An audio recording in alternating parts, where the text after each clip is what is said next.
आइए आज 2019 class 10th UP board 10 का जो है 19 का सेट नंबर 3 हल करते हैं। पहला क्वेश्चन, बट सडनली है स्ट्रांग विंड, ये कहाँ से आया है? लेंचो वाला पार्ट जो है a letter to God, a letter to God part का नाम है, राइटर हैं जीएल फ्यून्स। क्लियर? तो इसमें दो क्वेश्चन आए, identify person who said the following, निम्नलिखित शब्द कौन कहा था? तो these words are said by Lencho, आपको कह देना ये शब्द लेंचो के द्वारा कहे गए हैं। Why why Lencho soul filled with sadness, Lencho की आत्मा दुख से क्यों भर गई? Because the corn in his field was totally destroyed.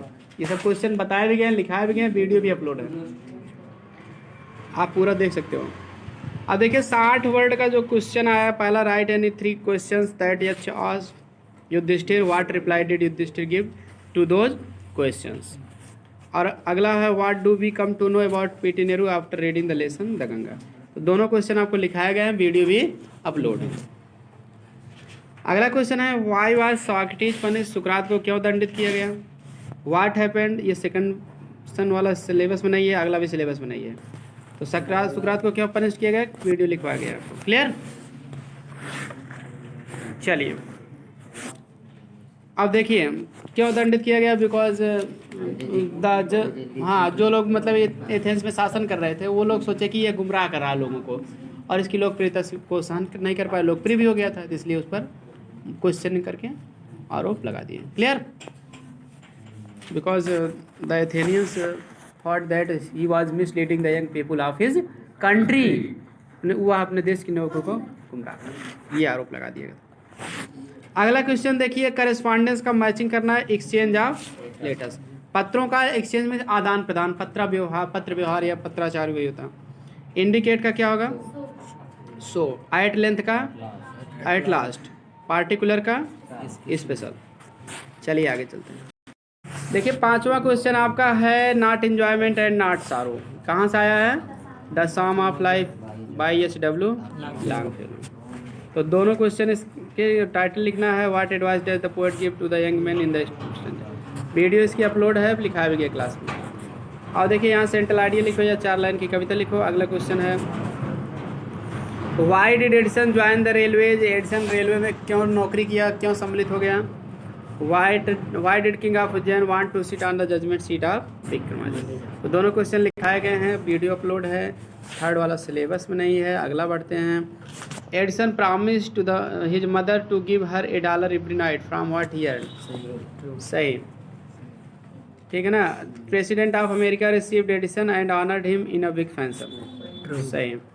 King of Ujjain at last sight on the judgement seat of Vikramaditya. गलत है, कह रहे हैं अंत में बैठ गया था, कहाँ बैठ पाया था? लास्ट वाला सिलेबस में ही नहीं है। एडिसन पिटाई क्यों पाया था बेटे? स्मैश द एग्स, पहला। President of America invited Edison to White House में आमंत्रित किया था, पहला। King could not sit on the judgement seat, क्यों नहीं बैठ पाया? हार्ट वाज नॉट यूज, चौथा। चलिए आगे चलते हैं। ये अगला क्वेश्चन जो है आपका ओलंपिक गेम्स, ये आपके सिलेबस में नहीं है, आगे बढ़ते हैं। Regular exercise keeps us fit, पीछे भी आया था इसलिए बता दे रहे हैं, शॉर्ट करना। रेगुलर नहीं, physical exercise, regular physical exercise, नियमित रूप से physical exercise keeps us fit, हमें स्वस्थ रखता है। क्लियर? अगला है, तो पहला तो हो गया रेगुलर फिजिकल एक्सरसाइज में नियमित रूप से शारीरिक व्यायाम हमें ठीक रखता है, फिट रखता है। हैव दे होप्ड यू, पासुबास, हाँ तो हैव यू बीन हो जाएगा, तब हेल्प्ड बाई देन। अगला कालका मेल हैज जस्ट, क्या लगेगा? अराइव्ड लगेगा क्योंकि हैज के साथ third form. The soldiers fought with courage. Please come whenever, हाँ whenever you have time to come, ठीक है, तुम्हारे पास आने का समय हो, कृपया आ जाना। वेन एवर जब कभी भी, you have time to come जब कभी भी आपके पास समय हो। क्लियर? तो ऐसे भी कह सकते हो, वेन एवर यू वांट भी कह सकते हो, कृपया जब चाहे तुम चाहो तुम चले आना, शॉर्ट में ऐसे भी कह सकते हो। क्लियर? अगला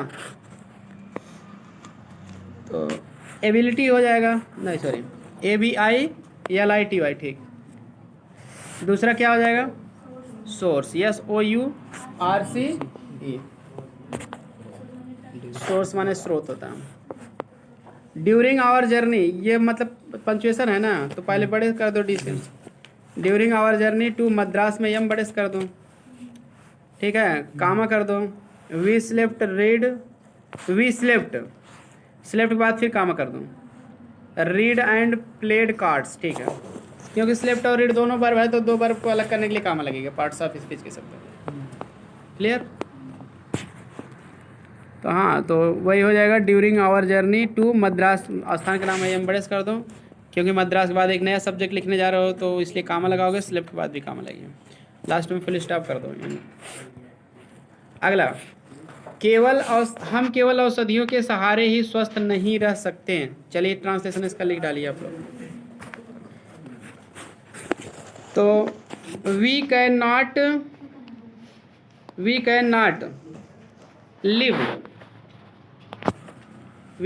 लिव हेल्थी माने स्वस्थ होता है। We can not live healthy, हम स्वस्थ नहीं रह सकते हैं। Only with the help of medicine, औषधियों के सहारे मतलब औषधियों की सहायता से। Clear? Only with the help of medicines, MEDICINES। स्वस्थ जीवन के लिए अधिकांश मानसिक एवं हृदय की शांति आवश्यक है। कौन आवश्यक है? मानसिक एवं हृदय की शांति। चलो लिखो, द पीस ऑफ माइंड, मन की शांति यानी मानसिक शांति हो गया। The peace of mind and heart, हृदय का अंग्रेजी, the peace of mind and heart लिख लिए। इज नेसेसरी माने भी आवश्यक होता है, या तो इसेंशियल भी एक शब्द है। इज नेसेसरी, NECESSARY, या तो इसेंशियल लिखोगे ESSENTIAL। उसके बाद फॉर, हाँ, स्वस्थ जीवन के लिए अधिकांशता, रुके रहो फिर से बता रहे। The peace of mind and heart is necessary, नहीं ऐसे करो, इज ऑफन नेसेसरी लिख दो, मतलब अधिकांश तक मतलब प्रायः जरूरत होती है। क्लियर? ऑफन नेसेसरी, तब उसके बाद for healthy life. Clear? Is often necessary, often mind set कर दो, ठीक है, नेसेसरी पहले, फॉर हेल्थी लाइफ। क्लियर?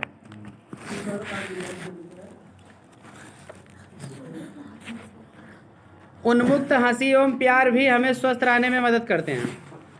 उन्मुक्त हंसी मतलब फ्री लाफ, खुलकर हंसना, मतलब फ्री, स्वतंत्र ढंग से। द फ्री लाफ्टर, मुक्त मतलब स्वतंत्र ढंग से हंसना। फ्री लाफ्टर माने हंसी, लाफ लिख के TER जोड़ देंगे। एंड लव, और प्यार भी हमें स्वस्थ रहने में मदद करते हैं। लव, हाँ, स्वस्थ रहने में मदद करते हैं। आल्सो मैंने भी, हेल्प अस, हमें मदद करते हैं स्वस्थ रहने में, ठीक है। Help us in living healthy, स्वस्थ रहने में। अगला है, नियमित रूप से कुछ समय प्रकृति के सानिध्य में रहकर भी हम प्रसन्न और स्वस्थ रह सकते हैं। तो पहले हम प्रसन्न और स्वस्थ रह सकते हैं, इसको लिखो, प्रकृति के सानिध्य में रहकर, चाहे ऐसे भी डायरेक्ट भी सकते हो, रहकर तक की अंग्रेजी पहले लिख दो, कोई दिक्कत नहीं, दोनों तरीके से लिखो। तो पहले थोड़ा ही करो, नियमित रूप से कुछ समय प्रकृति के सानिध्य में रहकर भी, इतना ही लिखो। तो लिखो बाय लिविंग माने रहकर, बाय लिविंग, हाँ, बाय लिविंग रह करके अंग्रेजी होता है, बाय के साथ ING लगा दो तो तरीका भी होता था। By living in the touch of nature, सानिध्य में मतलब संपर्क में, टच में, in the touch of, TOUCH, in the touch of nature, regularly for some time, नियमित रूप से कुछ समय, regularly for some time, REGULARLY LARLY, regularly for some time. उसके बाद कामा कर दो। हाँ, अब हम प्रसन्न और स्वस्थ रह सकते हैं। क्लियर? वी कैन लिव, हाँ, happy and healthy, happy and healthy. चलिए हो गया। उसके बाद इतना ही लिखना है इसमें। योर, अब देखिए एप्लीकेशन देख लेते हैं। योर एग्जामिनेशंस आर ओवर, आपकी परीक्षा खत्म हो गई है। You want rest and recreation, आप आराम चाहते हो, मनोरंजन चाहते हो। रिक्रिएशन माने मनोरंजन। Write letter to your uncle, अपने चाचा को एक पत्र लिखो। हु लिव्स इन शिमला, जो शिमला में रहते हैं। इन्फॉर्मिंग हिम, उन्हें सूचना दो। That you want to stay with him for a week, कि आप उनके साथ एक हफ्ते रुकना चाहते हैं। तो इसमें ये बता देना है कि मान लीजिए जो आप टहलने के लिए नहीं, शिमला या नैनीताल के जो आया था हिल स्टेशन पर, वही है। तो इसमें कारण आपको बता दिया कि आप याद करते थे परीक्षाएं समाप्त हो गई। अपने दोस्त के लिए भी आ सकता है, तो वही चीज़ दोस्त के नाम लिख के चाचा को लिखना है यहाँ, कि मतलब उनको ये बताना है कि हमारी परीक्षा समाप्त हो गई है, हमें आराम और मनोरंजन की ज़रूरत है, क्योंकि बहुत मेहनत करके पढ़े इतना दिन, अब कुछ रेस्ट मनोरंजन करना चाहते हैं, टालना घूमना चाहते हैं, आराम करना चाहते हैं। तो इसलिए मैं आपके पास शिमला आना चाहता हूँ। क्लियर? कृपया मुझे शिमला आने की अनुमति दीजिए। तो यही सब करना है। क्लियर? और वहाँ का टालना घूमना चाहता हूँ। अगला है write an application to the principal of your college requesting him to grant you a week leave as your father is hospitalize. अपने प्रिंसिपल को यहाँ ये पत्र लिखना है, उनसे कहना है कि एक हफ्ते की छुट्टी दे दें, क्योंकि आपके पिता हॉस्पिटलाइज माने अस्पताल में भर्ती हैं। कारण ये बताना है। तो छुट्टी के लिए आपको बताया गया है। क्लियर? अस्पताल में भर्ती है, और इसकी वीडियो भी आपको अपलोड किया गया है आज, और एक और वीडियो आपको मिल जाएगी जल्दी। छुट्टी के लिए भी एक वीडियो अपलोड है, एक और आपको आज ही अपलोड हो जाएगी और क्लास में पढ़ाया गया। अगला देखते हैं, विजिट टू अ फेयर। निबंध है ग्रैंड पेरेंट्स माने दादा, इनके ऊपर लिखना है। हॉबी माने आपका मनपसंद शौक या शौक, मनपसंद कार्य या शौक, उसके ऊपर लिखना है। आइए आंसर पैसेज देख लेते हैं, क्योंकि 19 का आंसर पैसेज 21 के लिए इंपॉर्टेंट मोस्ट होगा। तो देखिए, पहले हम इसको स्टोरी आपको शॉर्टकट बता दे रहे हैं मेन, उसके बाद तुरंत आपको क्वेश्चन का answer. Ours was a family of merchants, हमारा एक व्यापारियों का परिवार था। And we had a large business, और हमारा एक बड़ा बिजनेस था। My grandfather was an able man, मेरे दादा एक योग्य व्यक्ति थे। लुक्ड आफ्टर इट हिमसेल्फ, और इसकी देखभाल स्वयं करते थे। इसकी मतलब व्यापार की देखभाल स्वयं करते थे। क्लियर? इतना पढ़ लिए ना। अब आपका पहला क्वेश्चन जो है इसी से मिल जाएगा। What does narrator say about his grandfather. Narrator माने होता है कहानी का वर्णन करने वाला। तो कहानी का वर्णन करने वाला अपने दादा के बारे में क्या कहता है, तो बता दो। तो मतलब यही बता दो कि इसको थोड़े में बता सकते हो कि the narrator says about his grandfather that. अब यहाँ दैट के बाद देखिए यहाँ क्या लिखना है। अब यहाँ माई ग्रैंडफादर है ना, दैट के बाद he was an able man and looked after it की जगह लिख देना है क्लियर बिजनेस। हाँ, बिजनेस हिमसेल्फ, वह एक योग्य व्यक्ति थे और बिजनेस की स्वयं क्या करते थे, देखभाल करते थे। क्लियर? और भी लिखने, he worked harder and never took A holiday, वह कठिन परिश्रम से करते थे इसे और कभी छुट्टी नहीं लेते थे। इतना आपको लिखना है, समझ गए ना। या तो आप इतना भी ना लिखना चाहो, थोड़े में बता दे रहे हैं। आप डायरेक्ट कर सकते हो, the narrator says about his grandfather that he was a hard working merchant, बस। He was a hard working merchant, बस। तो वह एक कठिन परिश्रमी व्यापारी थी, बात खत्म। क्लियर? उसी में सब आ गया कि बिजनेस किए थे तो व्यापारी थे। कठिन मतलब कभी छुट्टी नहीं लेते थे, तो इसका मतलब कठिन परिश्रम से ही करते थे। ठीक ना? ही was a hard working merchants, थोड़े में आप लिख सकते हो, नहीं तो आप भूल जाओ। तो इसमें से बनाने के लिए ही वाज से लेके हॉलीडे तक एक जगह बिजनेस लिख दो। क्लियर? तब भी चलेगा। देखिए दूसरा क्वेश्चन भी हम बता दे रहे हैं, क्योंकि इसमें बहुत कठिन नहीं है, डायरेक्ट आप पकड़ लोगे, नहीं पकड़ पाओगे तो पढ़ के समझाते हैं। What did narrator see, narrator ने क्या देखा एट द पोर्ट, पोर्ट माने होता बंदरगाह, बंदरगाह पर क्या देखा था, टाउन माने कस्बे, कस्बे के आप समुद्र द्वार के बंदरगाह पर, ठीक है, कस्बे के समुद्र द्वार के बंदरगाह पर क्या देखा था। Why did he want to be a sailor, वह क्यों सेलर होना चाहता था। तो देखिए प्रश्न जिसमें रहेगा, अगर इनडायरेक्ट में प्रश्न है तो प्रश्न उत्तर भी आपको इनडायरेक्ट में ही लिखना है। अब चलिए देख लेते हैं, उसके बाद हम पढ़ते चले जा रहे हैं, अभी आ जाएगा तो हम बता देंगे आपको फटाक से। देखिए उसके बाद I was a shy and lovely child, I was very clear dear to my grandfather, he did not send me school but start me at home. सबका अर्थ जान रहे होगे, अभी काम वाली चीज़ें हम बताएंगे। At the age of 18 my grandfather took me to the port town of Samudra Dwar. अब यहाँ गया ना, 18 साल की उम्र में मेरे दादा मुझे समुद्र द्वार पर ले गए थे, बंदरगाह पर। There for the first time, वहाँ पहली बार आयशा मैंने देखा था। अब यहाँ क्या देखे थे, आ गया ना, तो आयशा मैं देखा था, सी समुद्र देखा था। देवर और शिप्स फ्रॉम चाइना, चीन से आई हुई समुद्र जहाज़ें थी। पर्सिया फारस से भी आई थी। मेनी अदर लैंड, कई अन्य ज़मीनें थी। क्राउड्स ऑफ मर्चेंट्स माने बहुत से व्यापारी, व्यापारियों की भीड़, यानी बहुत से व्यापारी। In rich and bright coloured, समृद्ध और रंग बिरंगे कपड़ों में, clothes. Walk along the street, सड़कों पर टहल रहे थे। I wanted to be a sailor, मैं सेलर होना चाहता था। इसमें देखिए क्वेश्चन है क्यों होना चाहता था, उसका आंसर ही इसको पढ़ने से पता चल जाएगा। I wanted to sail to all parts of the earth and see all the interesting job. क्योंकि मैं सेलर होना चाहता था, मैं देखना चाहता था सभी धरती के सभी हिस्सों को और इंटरेस्टिंग प्लेस को, रुचिकर स्थानों को, समुद्र के सभी रुचिकर स्थानों को भी देखना चाहता था। तो इसी में से आपको आंसर मिल गया। चलिए फिर से बता दे रहे हैं, आपको कुछ नहीं करना, प्रश्नों से लिखना द नरेटर। क्या लिख देना है, द नरेटर। उसके बाद आपको दूसरे पैराग्राफ की दूसरी लाइन में आ जाए, आयशा जहाँ है वहाँ एक जगह नरेटर, सा से लिखते चले जाओ, सा द सी। उसके बाद बहुत ज़्यादा बड़ा नहीं लिखना, क्योंकि लास्ट तक आपको लिखना है। थोड़ा करना चाहो, सी के बाद कामा लगाओ, जो जो देखें वही बता दो।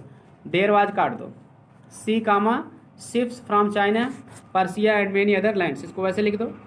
क्लियर, देखिए वाक्य में हो जाएगा आपका, छोटा हो जाएगा थोड़ा। क्राउड्स आर मार्चेंट से लेके पूरा लिखना पड़ेगा आपको स्ट्रीट्स तक। तो पहले का आंसर हो गया। उसी में तुरंत एक और आंसर लिखना है। आई वांटेड की जगह आपको लिख देना ही वांटेड, क्योंकि व्हाई डिड ही वांट ना, तो आई की जगह आपको इनडायरेक्ट में लिखना है, he wanted to be a sailor. ठीक है, उसके बाद आपको लिख देना है बिकॉज, सेलर के बाद क्या लिख देना है, बिकॉज। फिर यहाँ आई वांटेड है, वहाँ ही वांटेड कर दो, बाकी लास्ट तक लिख दो, आपका आंसर कंप्लीट। समझ में आ गया ना। चलिए फिर आज की वीडियो में इतना ही। वीडियो पसंद आए तो लाइक, सब्सक्राइब और शेयर करें। अगले वीडियो में आपको अगला सेट हल कराएंगे, क्योंकि परीक्षा से पहले आपको मोस्ट इंपॉर्टेंट टॉपिक्स, आपको क्वेश्चंस एंड आंसर का कलेक्शन इस चैनल पे मिलता रहेगा। और प्री बोर्ड पेपर भी, गेस्ट पेपर भी डालेंगे, जिसमें बोर्ड में जरूर आएगा, इसलिए चैनल से जुड़े रहेंगे। ठीक है, मिलते हैं नेक्स्ट वीडियो में। Thanks for watching this video. Video को ज़्यादा से ज़्यादा शेयर करें, सब्सक्राइब करें, लाइक करें।